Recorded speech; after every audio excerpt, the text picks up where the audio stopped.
large piece of the destroyed Challenger space shuttle found on the ocean floor.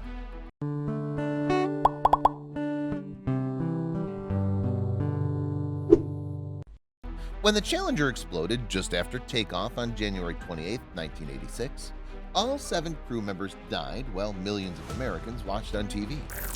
Nearly 37 years after the Challenger space shuttle's tragic explosion killed all 7 crew members on board, divers working for a TV documentary came across a piece of the wreckage off the coast of Florida.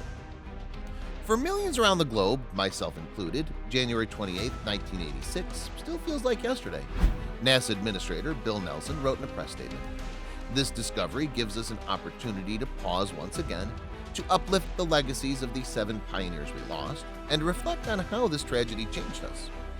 On that fateful winter day, millions of Americans watched in horror as, just 73 seconds after liftoff, a malfunction caused the Challenger to explode, taking with it the lives of Michael Smith, Francis Scobie, Ronald McNair, Allison Onizuka, Judith Resnick, Gregory Jarvis, and Krista McAuliffe.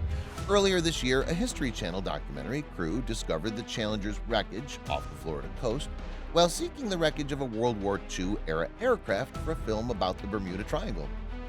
Instead of the plane, they came across a large, human-made object covered partially by sand on the seafloor. According to the statement, the modern construction of the object, its 8-inch square tiles, and its close proximity to the Florida Space Coast led the team to contact NASA representatives who recently confirmed that the find is indeed a remnant of the Challenger. The History Channel also shared a video of the recovery on the Challenger wreckage. Challenger and her crew live on in the hearts and memories of both NASA and the nation, said Janet Petro, director of the Kennedy Space Center, which has historically displayed other pieces of the Challenger's wreckage.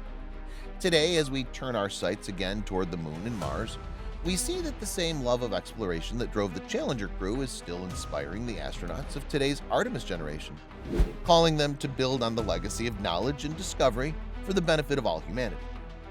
The Challenger explosion still marks one of the most shocking and tragic failures of the American space program.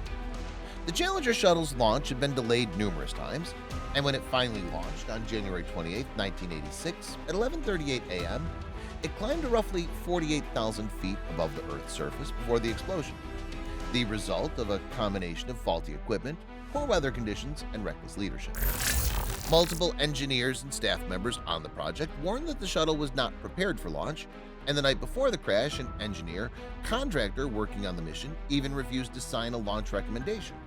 NASA, however, went through with the Challenger launch anyway. Moreover, many of the crew likely survived the explosion itself, instead remaining conscious as they hurtled back toward the Earth at a speed of 207 miles per hour before hitting the surface of the ocean, likely being torn from their seats and smashed against the cabin walls. The catastrophic failure was caused by a problem with the shuttle's O-rings, rubber seals that lined parts of the Challenger's rocket boosters.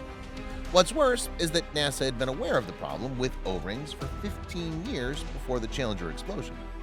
In fact, a defense contractor warned in 1971 that it was possible to burn through a shuttle's O-rings, and that if it occurred near a hydrogen fuel tank, it could be disastrous. Over a decade later, NASA continued to face problems with their shuttle's O-rings, with 7 of the 9 shuttle launches in the years before the Challenger incident showing signs of damaged O-rings.